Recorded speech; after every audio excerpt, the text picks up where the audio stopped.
is today. Of course, by lunar calendar, by solar calendar, that's the date. We'll hear something about his life at the beginning and the middle and so forth. He was born in Jagannath Puri as the son of Bhaktivinoda Thakur. Bhaktivinoda Thakur at that time was the chief magistrate in the British system of governance in Puri. And so he had a very important position. And he named his son Bimala with the understanding, so explicitly with the understanding that Bimala Devi is the Parashakti, the spiritual potency of the personality of God, one of the names of, like Radharani.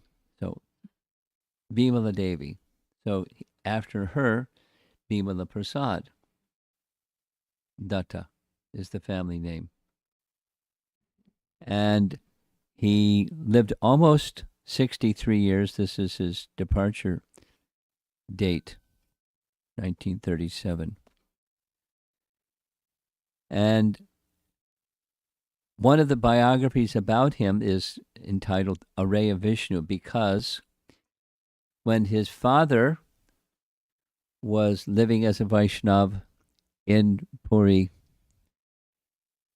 making his Krishna conscious best effort to propagate knowledge of Lord Chaitanya, the knowledge of the message of Lord Chaitanya, of love of God, but the onslaught of the age of Kali was very powerful. And so he offered his prayers to the personality of Godhead, Lord Jagannath, Baladev, and Subhadra, to send a ray of Vishnu to help him spread the Krishna consciousness movement. And sure enough, that's what happened. And one of the indications that that's what happened was when he was born, very unusually, the umbilical cord of the child was wrapped around his shoulder, just like a Brahmin thread. And when the house where Bhaktivinoda Thakur lived was along Grand Road. Some of you have been to Puri, so you know where Grand Road is. Over on this end of Grand Road is the temple. Over on that end of Grand Road is the Gundicha, not Gundicha. It's the temple where the deity is taken. Yeah, Gundicha Marjana, the Gundicha temple. So Jagannath is taken one day of the year off the altar onto the cart, taken in procession, pulled by ropes, 3 carts, all the way down to the far end, where he stays for a week and then goes back to the altar. So on the way, it kind of exceptionally, extraordinarily, the cart stopped right in front of Bhaktivinoda Thakur's house. And because the wife of Bhaktivinoda Thakur, Bhagavati Devi, had, privileges, she got on the cart with her small child and placed the small child directly in front of Lord Jagannath as an offering to Lord Jagannath. Very small child. And as she placed him in that position, the garland, one of the garlands around the neck of Lord Jagannath, fell and circled the child. And it was taken that that's a sign that Jagannath is giving his blessings.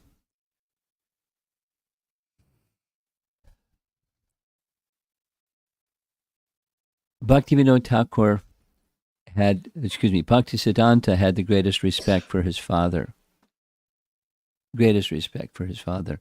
And he followed.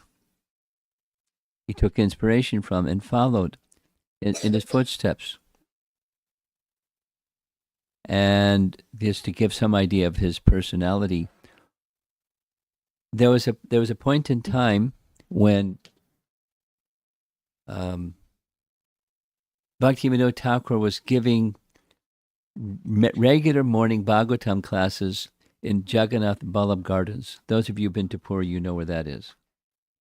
It's off Grand Road to the side, and it's a fantastic place, Jagannath Ballabh Gardens. And because he was such a Vaishnav, many people came. Many people came every morning to hear him speak Srimad Bhagavatam in Jagannath Ballabh Gardens. Now, right now, I'm not remembering the name, but there was a sadhu in Puri who was speaking negative things about Bhaktivinoda Thakur. Don't go to hear his class. And speaking like that, this sadhu contracted a very serious disease. The details I don't remember. But the serious disease got worse and worse, and incredible fever. It looked like he was going to expire. And Bhaktivinoda Thakur heard about it. So he went to this sadhu and offered some prayers and said some mantras and offered him some medicine that cured his fever and his illness. And then the sadhu said to Bhaktivinoda Thakur, I realized that this happened because I had made an offense against you and you had forgiven me for that offense. Because Bhaktivinoda Thakur knew what he was speaking against him. And he said, the reason I was speaking against you is you're speaking the Bhagavatam, but you're not, don't wear Vaishnav tilak. And you don't have neck beads. And the answer that Bhaktivinoda Thakur gave was, I don't wear tilak and I don't have neck beads because I have not yet found my spiritual master. Because in his time, Prabhupada has introduced, we wear tilak and neck beads immediately. But there's the Pancha Sanskar procedure that those things are 2 of the 5 things that happen at the time of Diksha. And until Diksha, you don't have Urdhvam tilak and you don't have neck beads. At initiation, you're given both and other things in the mantra.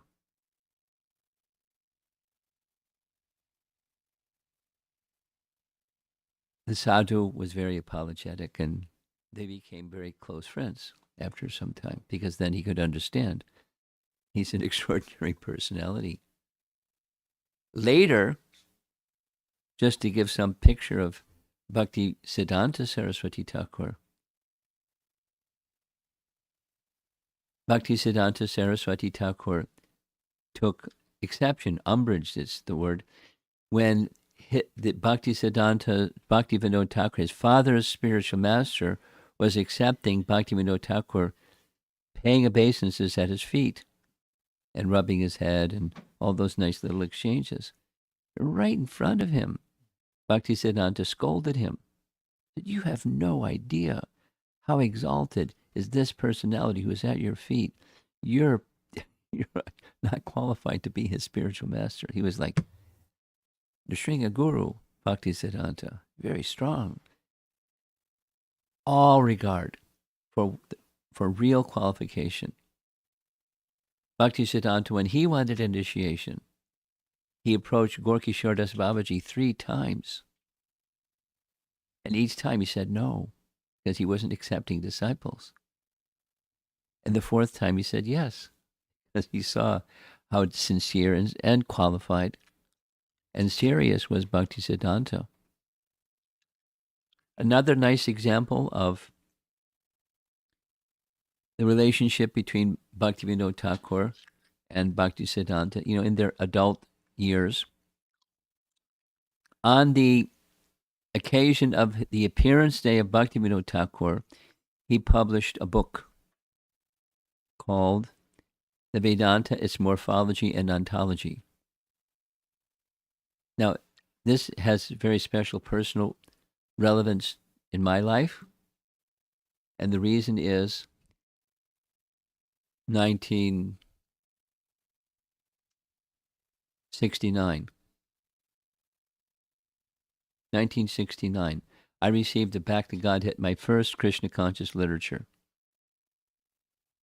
from Burijan Prabhu. We went to college together, and one day we were having lunch in student union, and he gave me a Back to Godhead magazine. I didn't know what it was, had no idea. There's a nice little anecdotal thing, but that happened between. I'll say it. I put the magazine together with my books and my clipboard and was carrying it around with me. One fine day, someone saw the magazine and they said, "Oh no, you're not into that, are you?" I said, "What do you mean into that, are you?" I said, "Well, you don't want to be into that." So I got interested, so I read the magazine. And when I read the magazine, the feature article of the Back to God magazine at that time was this. It was this article or part of this little booklet. And so when I started to read it, I had to have a dictionary because I couldn't even understand the title. 3 words in the title I had to look up. And then the rest, what you do in college, you take notes and put stuff in the margin and underline things. And 3 hours later, I had finished that Back to Godhead magazine article. And at the end, 2 things. I can't say I understood it. And the second thing is, I found that my consciousness was in another place that I'd never experienced before. And from that day until today, so this is a very special day for me, 150th anniversary of Bhaktisiddhanta's appearance. Very special personality in my personal life. In honor of Bhaktisiddhanta, some of the evening classes, what I plan to do, Krishna permitting, is to go through Bhaktisiddhanta's commentary on Sri Brahma Samhita. Very high language, and I'll try to make it simple, but it's Srimad Bhagavatam in a skinny book. It's very packed. It's an amazing book. An amazing book. So, in honor of Bhaktisiddhanta and his 150th appearance day, anniversary, I plan to do that in the other evening classes.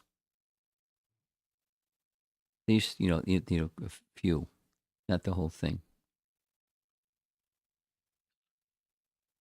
This book by Bhaktisiddhanta, the Vedanta, its morphology and ontology, was drawn from an English lecture Bhaktivinoda Thakur gave some years before that at Dinajpur, 1869. Now, what people do today is what people did at that time also. They would, what happened?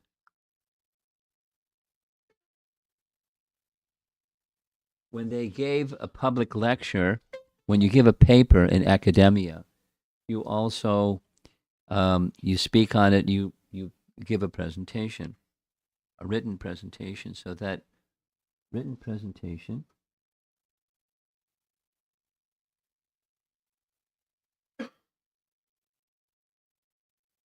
was called the Bhagavat, its philosophy, its ethics, and its theology. He gave a lecture. It was in English, and he it was published in a written form as well as the lecture that he gave. At this particular time, Bhaktivinoda Thakur was around 36 years old when he gave this public lecture. And then Bhaktisiddhanta followed him, printing this book. And in 1969, it's not showing up, that's when the Hare Krishna movement printed the same article. So I'm indebted to all 3. Oh, there it says, just below his name, 1969.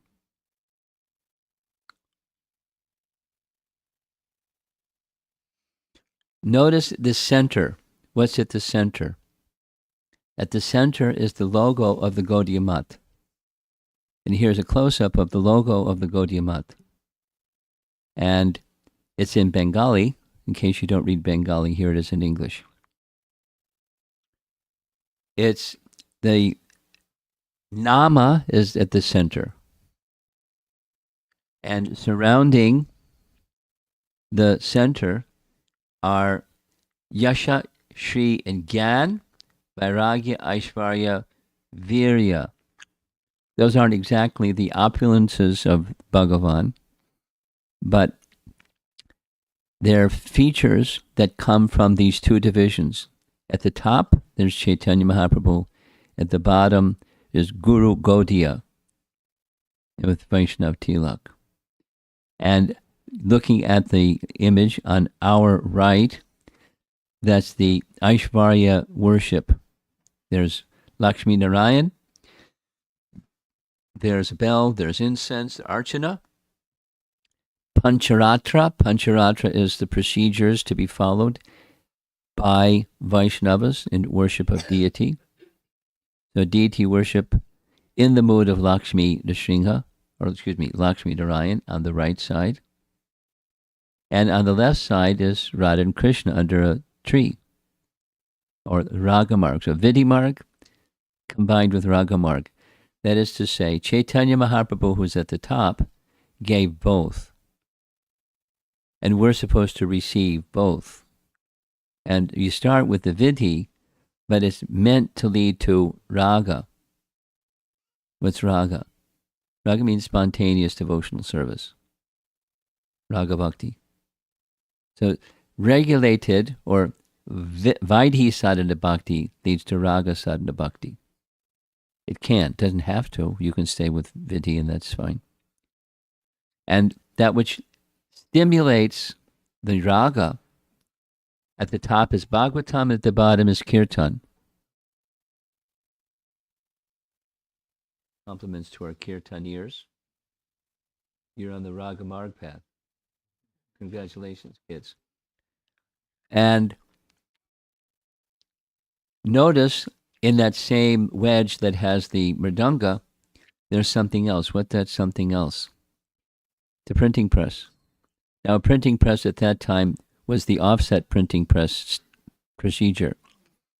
It worked a little differently, but it did, accomplish a printed page.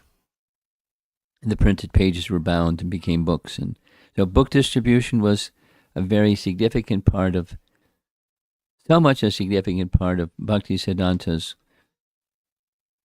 practice of spreading Krishna consciousness.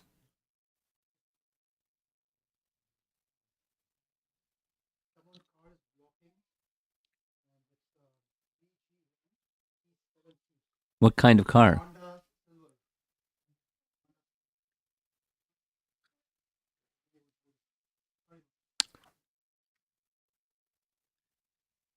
Okay. I hope nobody else did the same thing. Can you see back there? Do you want to see? Come on in so you can see, because we're talking about the logo that's on the screen.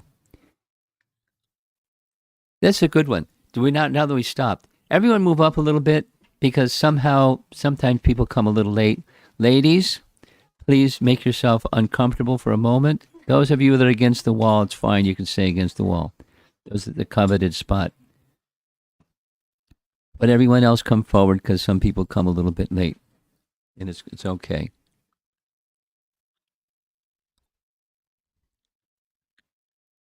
Thank you very much. Sorry for the second disruption. So, printing press, right in his logo. And we're going to see a nice painting of Bhaktisiddhanta instructing Srila Prabhupada. If you ever get money, print books. We'll hear that later. But it was a very important part of Gaudiya Math, and that's the logo of Gaudiya Math, which was on the cover of that book, the Bhagavad, its morphology and ontology. When he was a young boy, just 3 years old, picture a little child, 3 years old, he ate a mango. And his father asked him, "Did you eat that mango? It wasn't offered to the deity. You ate a mango that wasn't offered to the deity?" And Bhaktisiddhanta, 3-year-old boy, said, "Yes, I did. I'm an offender." No, mangoes in mango season in Bengal are really fantastic. But he ate it. So he said, "I'm an offender. I'll not eat mango for the rest of my life." And he maintained that vow, 3-year-old boy's vow. Later, when offered, people didn't know, don't offer him a mango because he won't accept it. They offered him a mango. In mango season, he would say, "No, I'm an offender." That's his character. When he was 7 years old, his father gave him this Kurma deity. And when he was 7 years old, he not only knew some choice Bhagavad Gita slokas, but he knew the entire Bhagavad Gita from memory. He had this didactic memory. Some people have good memories and some of the rest of us don't. He had the good memory kind. He was a Vaishnava from the get-go, from the day he was born, and now 3 years old, 7 years old. At the age of 13, his father gave him this deity, a Nrsinga deity. And he gave him japa beads at 13. And he gave him Mahamantra. Now, it doesn't say he initiated him in Mahamantra, but he gave him beads for chanting. And his life was in a accelerated trajectory from young stage. During his teenage life, he became the most renowned astrologer in all of India. He made commentary on Surya Siddhanta, and he was like the authority in all of India. There's lots of astrologers in India, but he had that acclaim because he was super excellent. But he gave it up. He gave it up because it's on the material platform, and he lost interest. And along with losing interest, he didn't complete his formal education. The reason he didn't complete his formal education is there's a few people in the room from India. And you know what happens when you complete your formal education? You get a job. And you know what to do after you get a job? Get married. He took a detour. He didn't complete his education.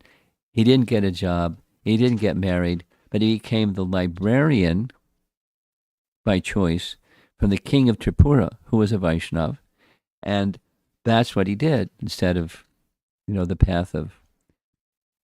Because at that time there weren't temples. He didn't have his own temples yet, and there weren't other temples that he wanted to be part of, and so that's what he did. No, it's not what he did full time, but that was, you can say, his occupation, his designation.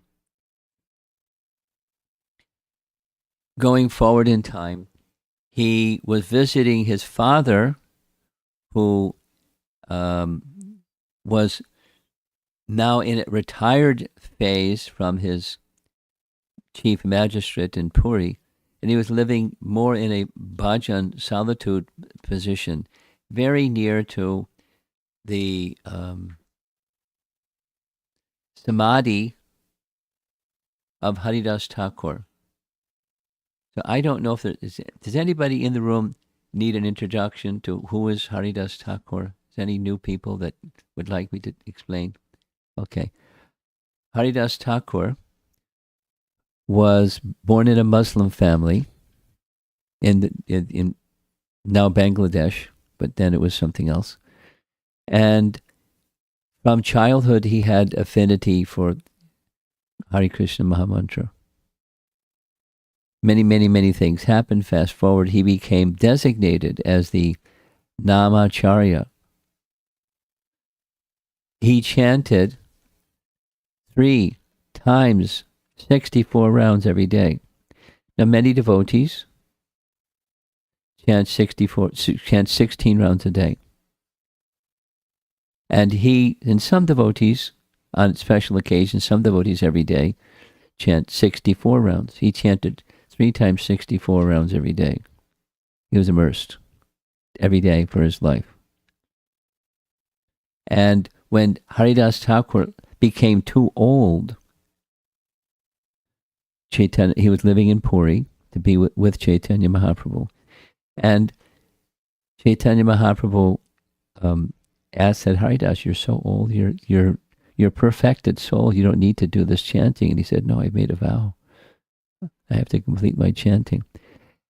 Voluntarily, Haridas, like grandfather Bhishma, he left his body, seeing Lord Chaitanya Mahaprabhu, like grandfather Bhishma left, seeing Krishna before him. He went to Krishna. Haridas Thakur, same. He left his body, eyes wide open, chanting the holy name, rousing kirtan in the presence of Chaitanya Mahaprabhu, who picked up his dead body, carried his dead body to the sea, bathed his dead body, did the formal rituals, because Chaitanya Mahaprabhu was a Brahmana and knew the rituals, and how to perform the ceremony for an exalted holy man, and placed him into the ground with his hands. He dug the hole, and in the hole with salt and everything. And his samadhi, Haridas Thakur's samadhi, was by the side of the sea. And at this time, Bhaktivinoda Thakur was also living very proximate to the samadhi of Haridas Thakur. There was a local Babaji named Radharaman Das Babaji. This is just taken out of the internet. It's not the fellow. But he was a celebrity in Jagannath Puri at the time. People had really high regard for him. And he made his bhajan place right next to the samadhi of Haridas Thakur, like borrowing this credential in chanting of the holy name. And Bhaktisiddhanta was once visiting his father in Puri, and he came to know of this Radharaman Charana Das Babaji and confronted him intensely. I mean, Bhaktisiddhanta wasn't shy. He said two things. The mantra that you're chanting is not an authorized mantra. You had popularized a made-up mantra. And there's a term, a technical term, rasa bhasa. There's a conflict of rasa within the term, within the mantra.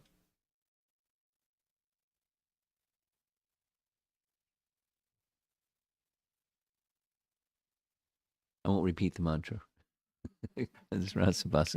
But it was a celebrated mantra. Instead of chanting Hare Krishna, as Lord Chaitanya did, as Haridas Thakur, residing right next to Haridas Thakur, chanting the Rasa Bhasa mantra. And the second thing is, he was teaching Saki Beki, which means he was training his chief disciple to become a gopi, or Saki. So he dressed his disciple as a gopi. He, the male disciple, was dressed as a gopi to get trained up to become a gopi. And Bhaktisiddhanta scolded him severely. This is not the process given by Chaitanya Mahaprabhu. It's fabrication, and you should stop it. But he's like this celebrity. And this young Bhaktisiddhanta, challenging this elderly, reputed Babaji, made a turmoil. India, turmoil. And so Bhaktivinoda Thakur made a suggestion. I think it's a good idea if you leave Puri, because it's made things too much turbulent. Not that what you said was wrong, but it's created turbulence. Why don't you go to Mayapur and just chant the holy name? Take a vow to chant the holy name many, many times. So he took a vow. Bhaktisiddhanta, when he was just 31 years old, so think of somebody who was in their prime, 31 years old, He went to Navadvip. He went to the birthplace of Chaitanya Mahaprabhu that his father had established, which was was also a challenge to the established idea at that time that the birthplace was in another place. But anyway, without all that history, he went to the birthplace of Chaitanya Mahaprabhu called Yog Pith, and he made a vow that every day he would chant the same number of rounds that Haridas Thakur chanted, which is 3 times 64 rounds a day. Now, some of you may have been to a japa retreat, or in some occasion, maybe on Krishna Janmashtami or something. Some of you have chanted 64 rounds. It takes a lot of time each day. 3 times 64. So he did that for 9 years. That's 1 billion names. And, depending upon how fast you chant, if you chant 5-minute rounds, I can't do that. If you chant 5-minute rounds, it's going to take you 16 hours a day. And he did that for 9 years, like Superman.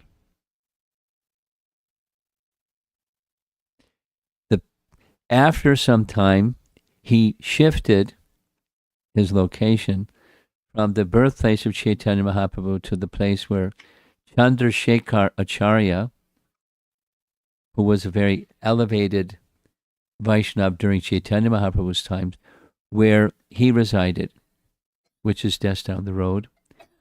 Now it's called Bhaktisiddhanta Road, from the birthplace of Chaitanya Mahaprabhu. And he just had a grass hut. Now, what's pictured here is what's there today. What's there today was not what was there then. It's now marble and nice and everything. And inside, you see his murti, and there's the murti. And after he completed this vrata, he received an instruction from his Diksha Guru. His Diksha Guru was Jagannath Das Babaji, similar to other Babajis at the time. Well, so similar but different. Babaji meaning he was just absorbed in bhajan. However, many people came to him because he was realized in transcendental knowledge. And they came to him for teachings. So he gave teachings, along with chanting so many rounds every day. Eventually, we mentioned already, Gorkishore Das Babaji gave him Diksha. Then Gorkishore Das Babaji gave him an instruction that you should take the message of Lord Chaitanya and preach it widely. So he took the instruction to heart. It is at this time that he established the first of what later became 64 temples. He formed the organization. You saw the logo of it, Gaudiya Math. The headquarters became Chaitanya Gaudiya Math, and he wanted to have a deity for Chaitanya Gaudiya Math temple. There's the deity. Gandharvika was the name he gave to the Radharani deity, and Giridhari. Gandharvika, Giridhari. And by his side, by Giridhari's side, is Mahaprabhu. That's the altar. If you go there today, that's the deities you'll see. And there's 2 stories. They're nice, so I'm going to tell both of them. One is a story that Janadivas tells about how the deities came to him. In case you don't know, Janadivas is the head pujari who has been in Sridham Mayapur serving Radha Madhava for who knows, like 4 decades. He's Australian. He has a twin brother. And they've been together there serving as brahmacharis, very simple, pure devotees, for years and years and years. So Janadivas tells this story that's slightly different than the next one. When the devotees founded the Chaitanya Gaudiya Math, Bhaktisiddhanta went with some devotees to Jaipur to purchase deities. When they went to the shop to see what deities were being sold, the seller told them, namely Bhaktisiddhanta, "Over there are your deities standing in the corner." Bhaktisiddhanta, "How do you know that they're my deities?" Shop owner, "Last night I had a dream. These deities came to me in a dream and said, 'Tomorrow a Mahapurush will come here and will want to buy deities from you. We want to serve. We want him to serve us. So please take them.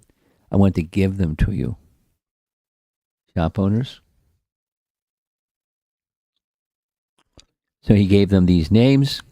The same day that he accepted sannyas to fulfill the order of Gorkishore Das Babaji to preach.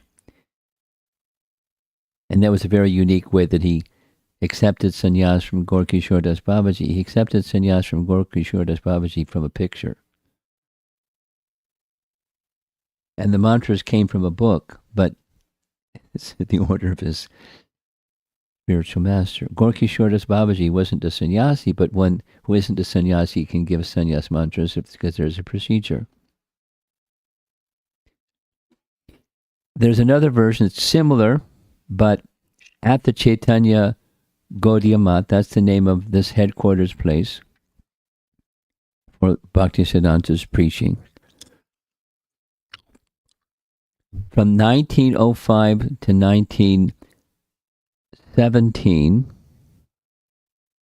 almost 12 years, Bhaktisiddhanta Saraswati Thakur engaged in intensive chanting of the holy name daily.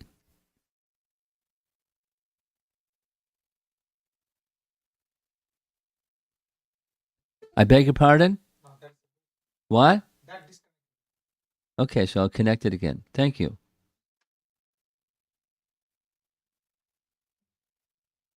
I left my reading glasses, so I just have to hold my computer close to my.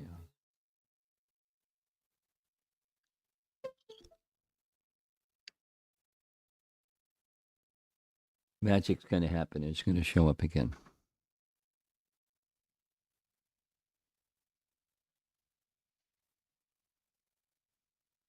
Look at that, showed up again.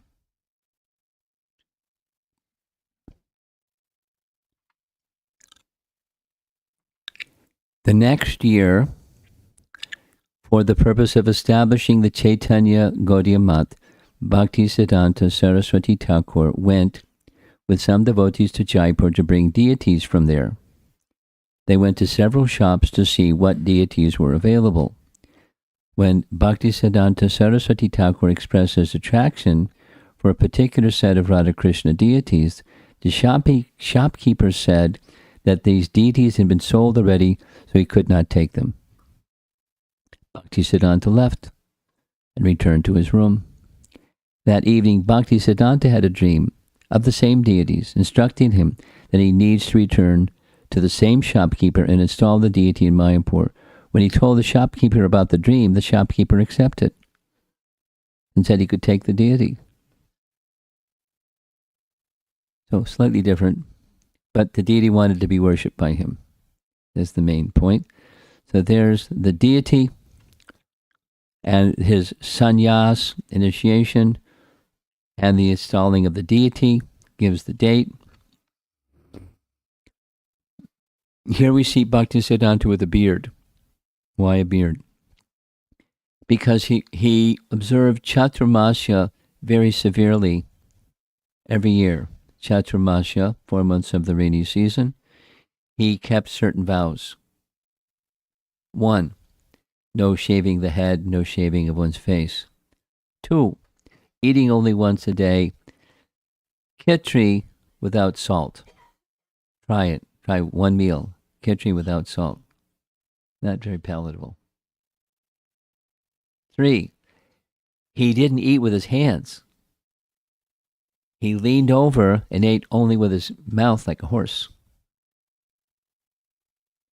And I guess his beard got messed up from the khichdi on his beard. But when you lean over, what happens to your stomach? The capacity diminishes. And so the rule was hands behind his back, eating like a horse until he finished eating. And when he sat up, that was it. One meal a day for 4 months, except the codices, of course.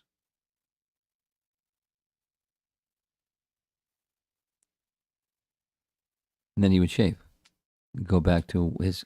So very strong control of senses, control of his mind, extremely intelligent, didactic memory, totally dedicated to serving his spiritual master, his spiritual master's spiritual master, Bhaktivinoda Thakur, his father, and serving the mission of Chaitanya Mahaprabhu. Very, very dedicated. One of the ways, along with printing books, is he wrote many articles. And he wrote many letters, and there's collection of letters, abundant book collections of letters, giving very powerful instructions to devotees. This is a photograph of Bhakti Siddhanta in Vrindavan. Now, in sannyasis, a rule during his time was sannyasis don't wear sewn cloth. Sannyasis don't ride in conveyances, they only walk. So here he is, not only a sewn cloth, but a nice coat, and not only in a conveyance, but in a car, and not only in a car, but a convertible. And he would he would purposely ride through the streets of Vrindavan and wave to people.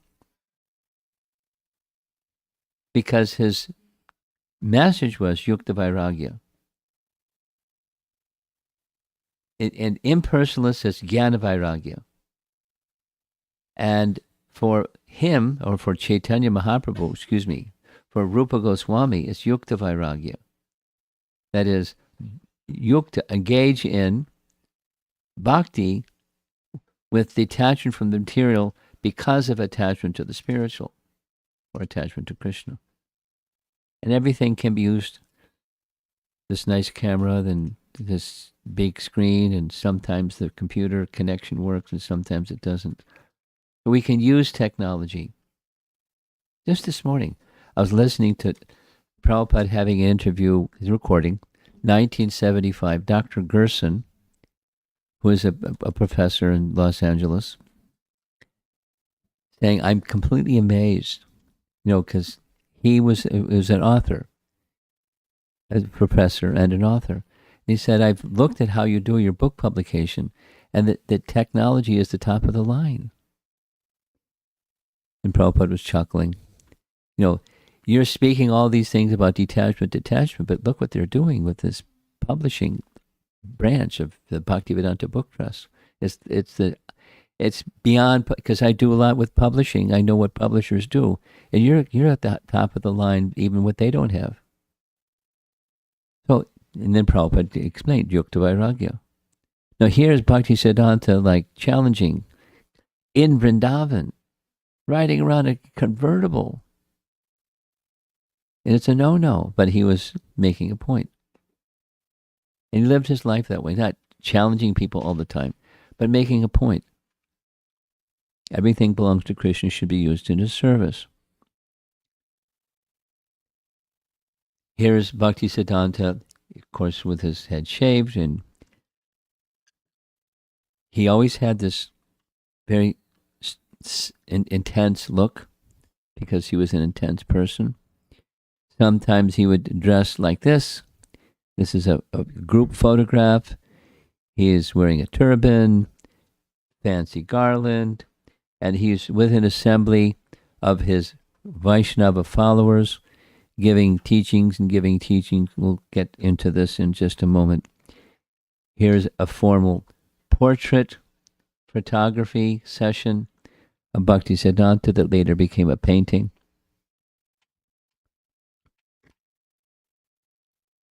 This is a photograph of the place where Bhakti Siddhanta was first met by Srila Prabhupada. When Prabhupada first met Bhakti Siddhanta, He was in college. He was married.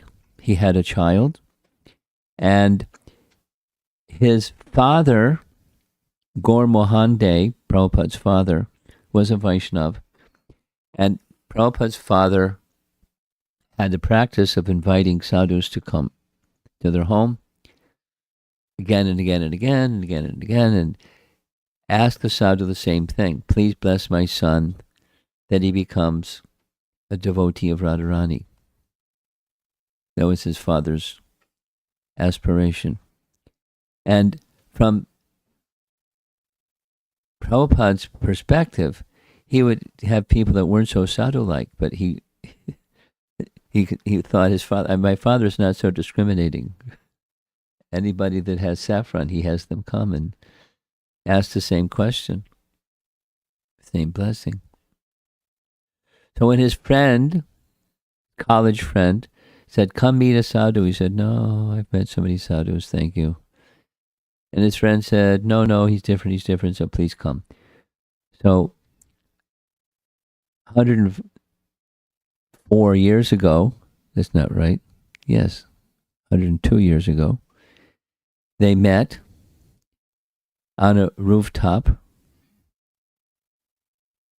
and there's a photograph of the rooftop. Now, I'm sure it didn't look like it looks like here. This is a memorial place where Bhaktisiddhanta met Prabhupada. So here's a painting of their meeting. And again, there's slightly different versions, but sometimes it's when they first came and sat before him while paying obeisances, Bhaktisiddhanta started speaking directly to Prabhupada. Now I just heard a recording. Prabhupada said, in the course of my life, I met Bhaktisiddhanta maybe 10 times. Think about it. And the whole life dedicated because he understood. So at this time, Gandhi movement was very popular. Prabhupada was a leader in the Gandhi movement. So when Bhaktisiddhanta made this request, you're English speaking, you please take up the mission of taking the message of Lord Chaitanya to the English-speaking parts of the world. Bhaktisiddhanta also spoke English, but he wanted some followers to do this service. And Prabhupada disagreed, saying, we're under British subjugation. Who in the English-speaking parts of the world are going to take us seriously if we're under British subjugation? So when we become free from British subjugation, then this message can be spread. And Bhaktisiddhanta gave a 20-minute answer, saying spreading Lord Chaitanya's message isn't depending upon circumstance. It's a transcendental message that has a transcendental potency, and we don't have to wait. And went on and on and on. And Prabhupada didn't do it immediately because he's a householder with education and so forth. But the message entered his heart. Here's one of his nice sayings out of thousands of them. All those conditioned souls who consider apparent impediments to their happiness are harmful, or the cruelty of the Supreme Lord. See only the first move in the chess game. They're unable to foresee what lies beyond the fourth and the fifth move. Don't wait. Now. Another celebrated event, Bhaktisiddhanta traveled as a sannyasi. One of the places he traveled to was in Dhaka.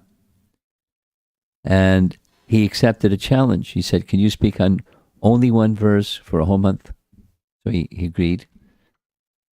Now, there weren't recordings of his speaking, but it is said that he never repeated his first verse of the Bhagavatam. For 30 days, spoke on one verse only, without repeating himself. Vast scholar. That's January 1933. In March of 1933, Professor Sanyal, who was like his alter ego, or he was a a professor in a university in Orissa. And he was given the assignment to write a book that, that was for the purpose of Bhaktisiddhanta's mission of taking the message of Lord Chaitanya to the English-speaking parts of the world. There were two sannyasis that were sponsored by the Gaudiya Math to go to England and try to establish the Chaitanya Math or Gaudiya Math in England. They were to take this book with them because he wanted. No, it's important because Prabhupada followed exactly what his spiritual master did. When he came to the West, he wanted to bring the teachings of Lord Chaitanya. If you think about it, or take a look at your first canto Srimad Bhagavatam in your home, you'll find there's, in the introduction, there's a whole description of the life and teachings of Lord Chaitanya. And then the teachings of Lord Chaitanya are the teachings of Srimad Bhagavatam. The teachings of Srimad Bhagavatam are the teachings of Lord Chaitanya. It's a one-to-one correlation. The way that Lord Chaitanya expressed it, a little differently, but it's the same message. So off they went in May of 1933, and they established a little something. It didn't last long. They went to Germany, a little something, didn't last long. They came back, reported to Bhaktisiddhanta, who was not successful, although they tried. He was pleased that they had tried, but he wanted this to happen. He gave the same instruction to Srila Prabhupada, as you know. But when you become very powerful, you can count on, and qualified, you can count on having opposition. And one of the points of opposition, an example of his opposition that he met, was in Navadvip. Now, Navadvip is across the river of the Ganges. Have you been there? No? Someday, right? Okay. So, the birthplace of Chaitanya Mahaprabhu, according to the biographies of his time, the birthplace of Chaitanya Mahaprabhu is on the eastern side of the river Ganges. What happened after Chaitanya Mahaprabhu departed is the course of the Ganges shifted. And that became underwater. Some time passed. The city of Navadvip was recognized by some. That was the birthplace of Chaitanya Mahaprabhu. It's on the western side of the Ganges. But somehow people didn't know the history, and they just accepted it. So it became like an accepted fact. Navadvip, the city of Navadvip, is the birthplace of Chaitanya Mahaprabhu. Bhaktivinoda Thakur confirmed otherwise without a lot of the history. And he wanted Bhaktisiddhanta to build the formal temple on the birthplace of Chaitanya Mahaprabhu. So he did it at his father's request. So he was like cutting into the finance of the people whose income was dependent upon, no, it's over there. And he's saying, no, it's over there. What does that mean? He was risking his life. Because in Bengal, you don't do that. You get chopped. So what happened was, he was having Naga Sankirtan, like we do sometimes, and he was having it in Navadvip. And on a regular basis, they would go from Mayapur to Navadvip and have Sankirtan, because there's a city. They have Kirtan in the city. Some of the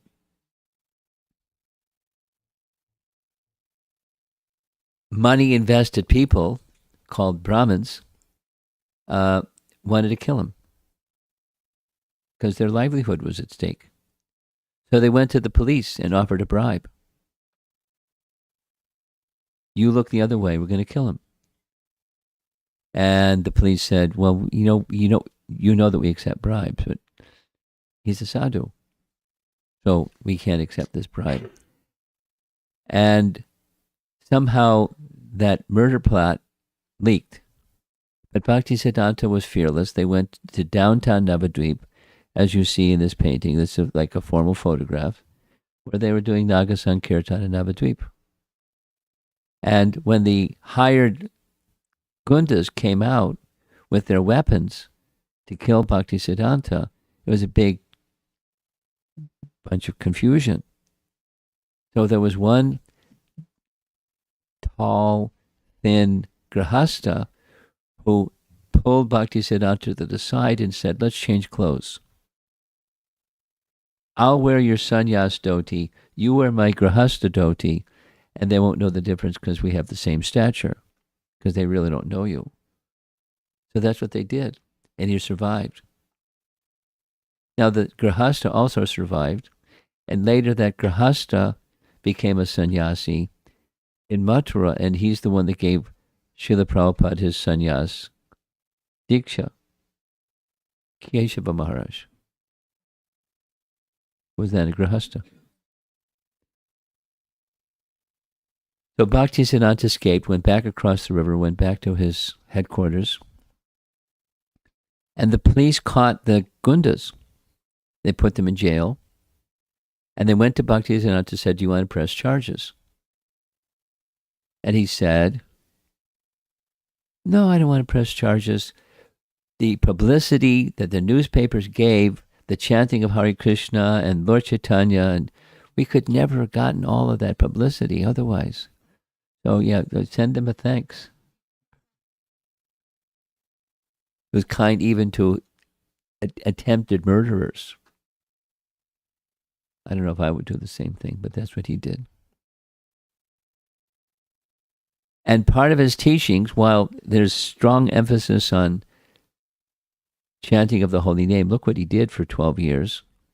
64 rounds times 3 every day for 12 years. He explained that chanting of the holy name is not alone, is not standalone. It's with Harikatha. Here's a little text that says it. Harikatha is the Swarup Shakti of Harinam. Just as Krishna is properly worshipped not alone, but with his Swarup Shakti, Shri Radha, recitation of Harinam is incomplete and improper unless accompanied by hearing Harikatha. Just like Srimad Bhagavatam. It's part of the Vedas, and the Vedas is feminine. So the Harikatha is what goes along well with the holy name. Radha Krishna, not alone. Nice. And he referred to this nice description in Chaitanya Bhagavat. He wrote, along with Chaitanya Charitamrita, there's another biography by the Vyasadeva incarnation in Gaura Leela named Vrindavan Das Thakur wrote Chaitanya Bhagavat, and this is Bhaktisiddhanta wrote this commentary. Excuse me, though this isn't commentary, this is the verse. The characteristics of Prahlad are described in the 7th canto of Srimad Bhagavatam, and the characteristics of Dhruva are described in the 4th canto of Srimad Bhagavatam. Sri Gadadhar Pandit Goswami, pictured here, he's on the white giving the Bhagavatam class, was the speaker of Srimad Bhagavatam, and Sri Gaurasundar was the listener. He, Chaitanya Mahaprabhu, attentively heard topics of Prahlad and Dhruva's cultivation of devotional service from the mouth of Gadadhar hundreds of times. So along with propagating Sankirtan, propagating by his own example the hearing of Srimad Bhagavatam. That tells us what we should do, right? This is a photograph, a formal photograph of Srila Prabhupada with the then governor of Bengal.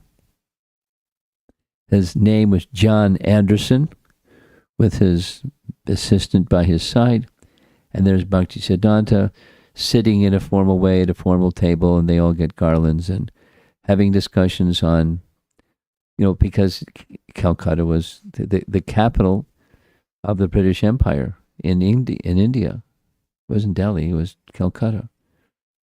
And here's that same photograph. Here's a close-up of Bhaktisiddhanta. Nice smile. Here's the deities of Gandharvaka Giridhari. Those of you that visit, we're almost done. Those of you that visit his temple, Chaitanya Gaudiya Math, his headquarters, there's a house over to the side, and it was a 2-story house, and it said that Bhaktisiddhanta every morning for a certain period of time would pace up and down and go over arguments and counter arguments, the Purva Paksha, and answering people that would criticize or make, like, a stallion in the getting ready for the race. Powerful person. And one of the concerns that he had was uniting the 4 sampradayas. I had a discussion with this yesterday at the university. Yesterday. Washu. So there's, according to Padma Purana, there are 4 lines of disciplic succession that come from the personality of Godhead, Krishna or Narayan, etc. And he wanted to bring unity within the 4 sampradayas. Now, how do you get unity when there's diversity? You have to have a common center. So one of the ways that he did was the common center is the same Supreme Lord. But then one of the things he did also was he took the teachings of the 4 sampradayas. He wrote a book on this topic. The first time I went to Chaitanya Gaudiya Math, outside the Gandharvaka Giridhari temple, not a big temple hall, it's just a temple, and then there's on 4 corners, there were the deities or murtis of each of the 4 sampradaya acharyas. And then again they changed it, but it's still there because it was established by him. And he wanted that people from these 4 sampradayas understand there's a common center for all, and, important, that that Chaitanya Mahaprabhu accepted teachings, 2 teachings from each of the 4 sampradayas. So 8 teachings, 2 times 4. And here they are, just so you have a quick idea. Complete defeat of Mayavad philosophy, Madhvacharya. Service to the deity of Krishna, accepting the deity as an eternal spiritual being. Would it be Krishna? And Ramanujacharya. The concept of bhakti unpolluted by karma and gyan, central to Rupa Goswami, which is Lord Chaitanya's teachings. And Vaishnava Seva. Very important in Ramanujacharya's teachings. Very important to Chaitanya Mahaprabhu's teachings. Vishnu Swami. Exclusive dependence on Krishna and the path of raga bhakti. Vishnu Swami, like Vallabhacharya. And Nimbarkacharya, the necessity of taking shelter of Radha, the high esteem for the gopis, love for Krishna. So there's a lot of similarity, obviously, Nimbarkacharya and Lord Chaitanya. So I'll say it again, Bhaktisiddhanta wanted to beat the drum and blare the trumpet and say Chaitanya Mahaprabhu's teachings unite all 4 sampradayas. So the other 4 sampradayas can have regard for Lord Chaitanya and Lord Chaitanya's teaching, because he accepts and unites, and the center is the same center. Nice. Strong. He was strong. Here's a painting. You perhaps have seen it before. This is Bhaktisiddhanta. One of the things he did every year was yatras to Vrindavan or other holy places. This is a particular occasion where Prabhupada was with him, holding the hand of his young son. And they were walking around Radhakund, and Prabhupada, Bhaktisiddhanta explained, recently we have acquired a gift. Someone has given a donation of a big marble temple, Bagh Bazar. And immediately my leading disciples are starting to argue who will get which room. Better to sell the marble and print books. Then he instructed him, if you ever get money, print books. And it went in. So he got money. Even when he didn't have money, he was printing books. Because he would get the money because he wanted to print the books. Book publication, just like you saw in this logo. From the very beginning, the logo had the printing press. And right up to the end, it's, he wanted to propagate. The saying was, Mridanga can be heard for a block or two, or maybe three. And printing press can be heard around the world. Brihat Mridanga, he called it, printing press. So it was very, very important for him. And Prabhupada captured it, and Prabhupada did the same. For some time he lived at Radhakund, and here's the Pushpa Samadhis, plural, of himself and Bhaktivinoda Thakur. And during the time that he was there, he had this very interesting looking chair, and he spent time at Radhakund chanting, worshipping Radha Krishna. And a little cot, not a fancy place of residence, his walking stick, and his cane. He established a deity of Radha Kunja Bihari, and this map shows where it is in relation to Radhakund, in case you want to go see it sometime. And here's the deities. Radha Kunja Bihari. Here's a close-up of the deities.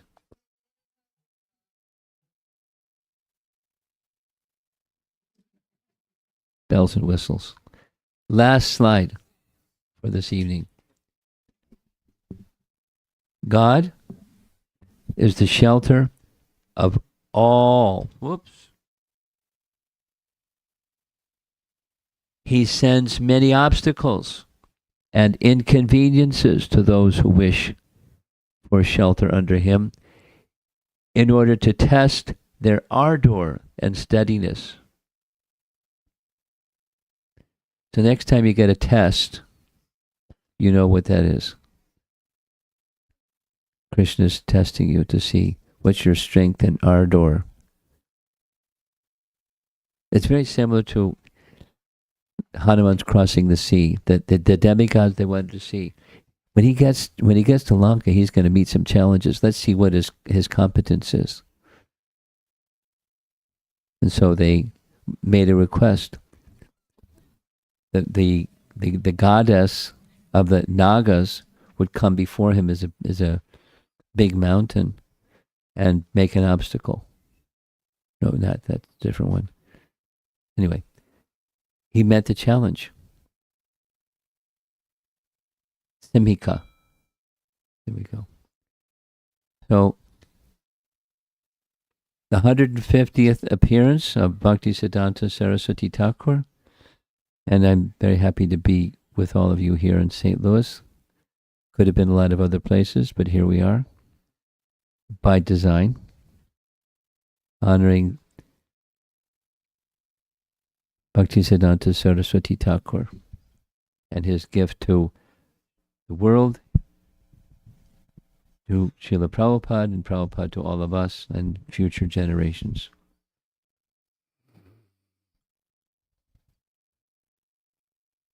Srila Bhaktisiddhanta Saraswati Thakur ki jai.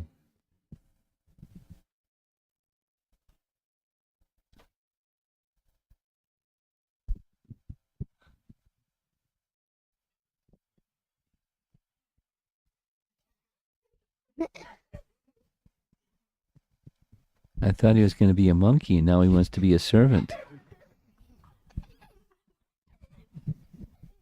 Giggle, giggle. Any comments or questions? Yes? Go quickly. Speak. Don't wait. We learned how Gorkisho Das Babaji. He was a Babaji, obviously. He was a Babaji, definitely. Yeah. And Bhaktisiddhanta, who was his disciple, he received the instruction from him to actually spread the holy name of the Harinam Sankirtan movement. Yes, he did. And what inspired him to actually do it in a little bit more formal and disciplined way? Because Gorkishore Das Babaji was not necessarily that type of person. So He was a Babaji. He didn't do it in a formal. He did it informal. But Bhaktisiddhanta was, they have a personality. You have a personality. I have a personality. So. And so, according to our nature, we do what we do. Mm. And Bhaktisiddhanta was empowered. He was a ray of Vishnu to do what he did.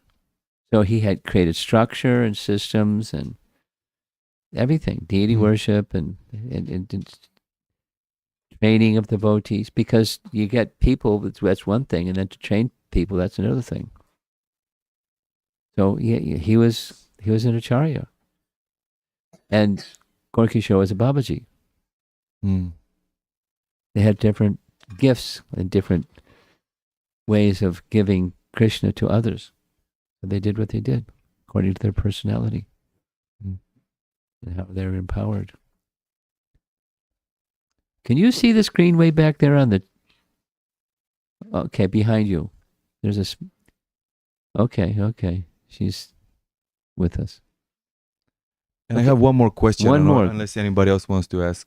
Well, let's see if somebody else. Anyone else want to ask? And if not, he's got the microphone. Okay, Chakri.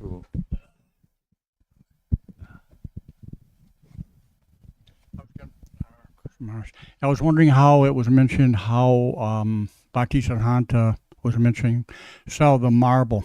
But then sometimes, I don't know if it's contradictory, sometimes he would mention we want to have temples in the cities, the big cities, not out in the countries to preach. So how? Well, it was a... I've not seen the place, but my understanding of the place, it was very opulent. And the opulence was attracting his followers more than it was attracting the people who were the public. It's still there. My understanding is it's still there. But he didn't want an opulent building. City is one thing, and an opulent building is another thing. He wanted the mood of expanding the preaching. So being in the city has that purpose. Otherwise, you don't need to be in the city. You have something. You're okay. You're just stretching. Okay.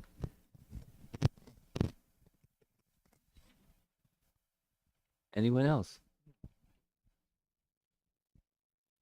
Okay, up front.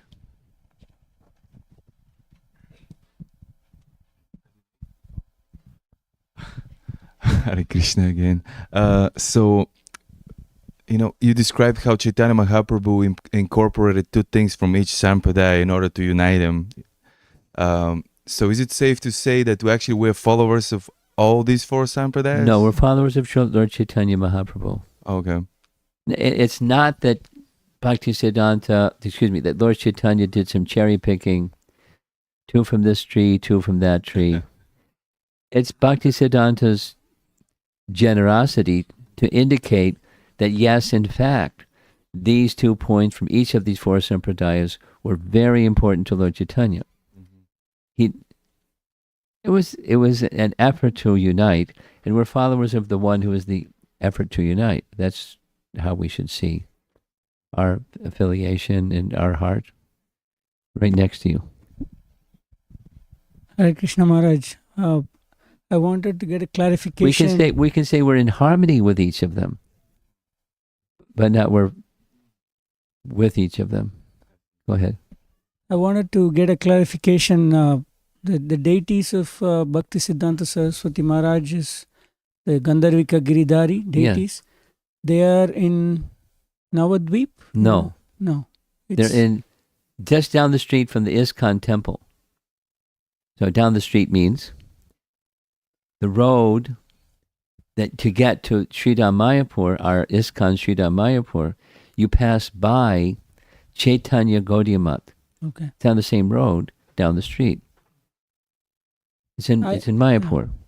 I'm asking this because I remember when we were in the Puri Yatra, there was a building right next to where our Yatra place was, where the classes were Yeah. happening. And there was also a similar establishment with, I don't know, maybe a replica of Gandharvika Giridhari, or I don't know, but like what you said, the four corners were the four sampradayas. That was Bhaktisiddhanta's gift. Okay. It was a platform that he stood on and taught, and so his followers followed.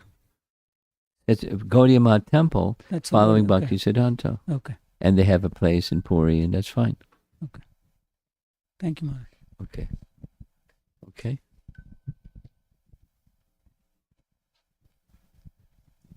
Hare Krishna, Guru Maharaj.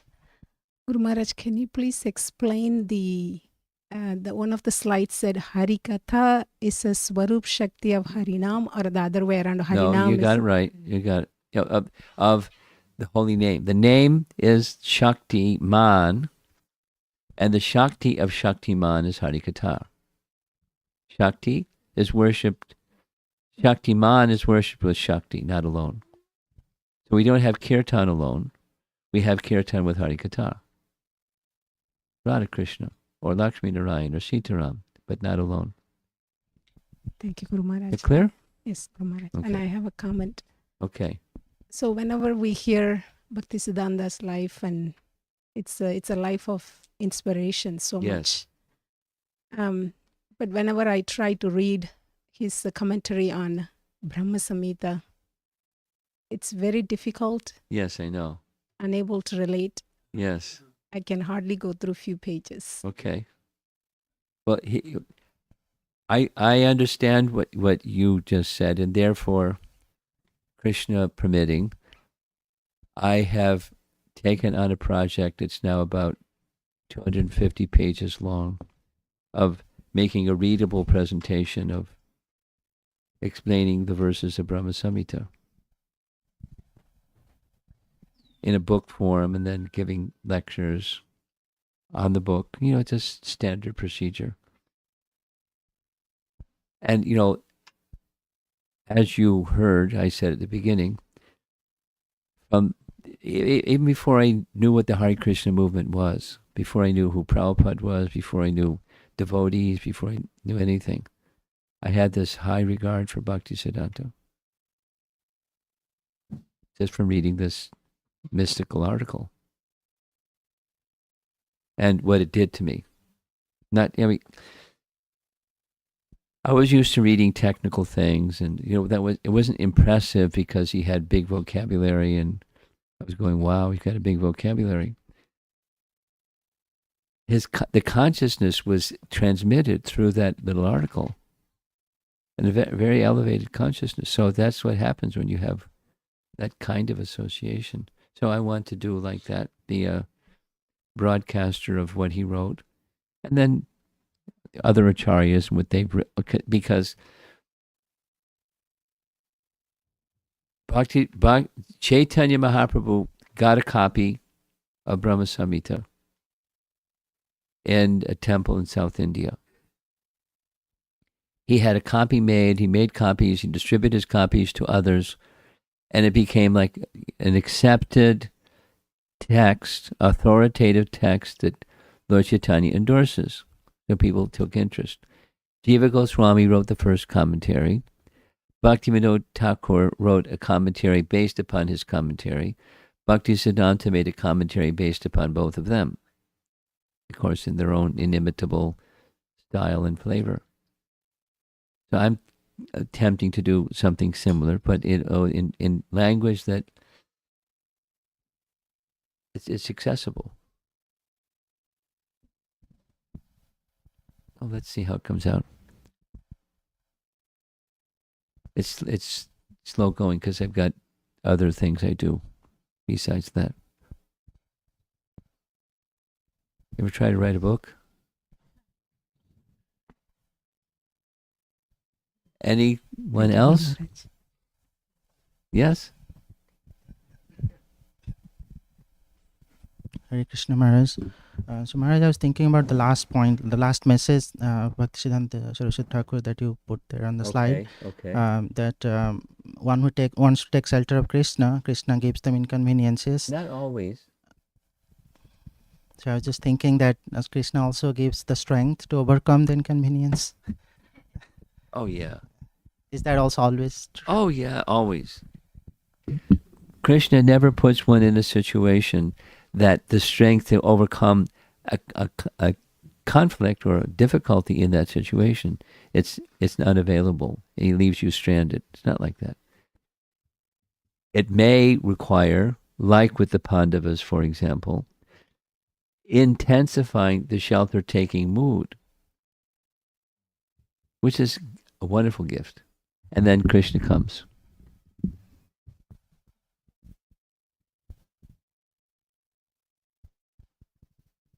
On the way over here, the devotee that drove us has these things dangling from the rear view mirror, and I was asking, what are they? And he said they're from New Vrindavan. The deity of Lord Nrsingadev in New Vrindavan has rescued them so many times, very powerful deity. I didn't ask any details, like, you want to tell me this history, that history?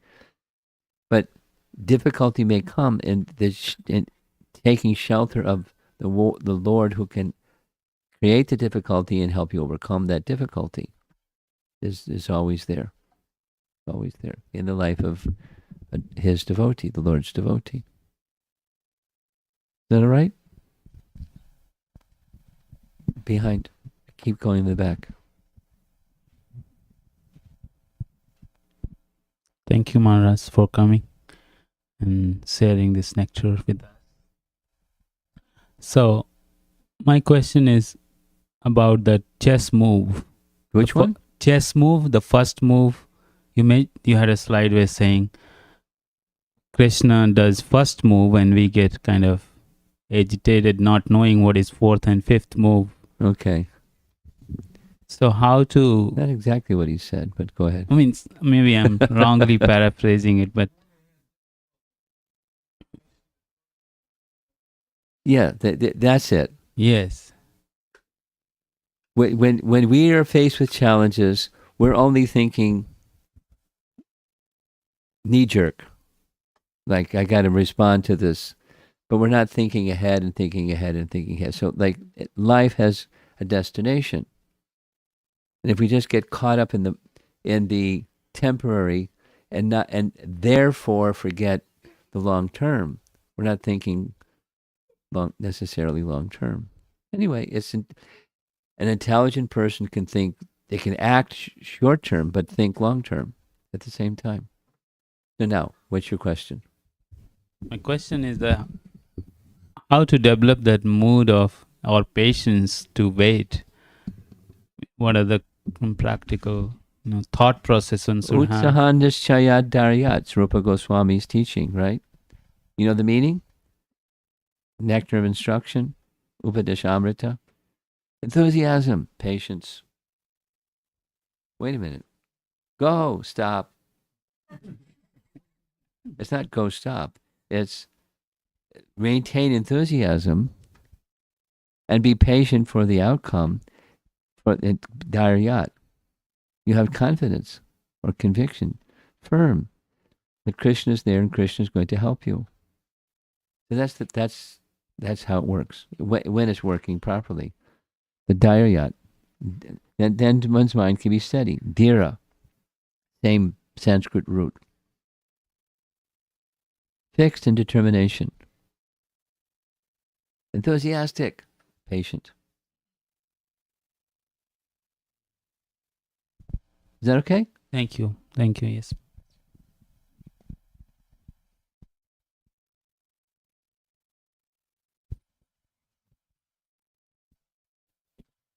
Your daughter's having a great time. She's absorbed in that balloon, like, what would she do without her balloon? Srila Prabhupada ki, Srila Bhaktisiddhanta Saraswati Thakur Prabhupada ki. Gaur Premanandi.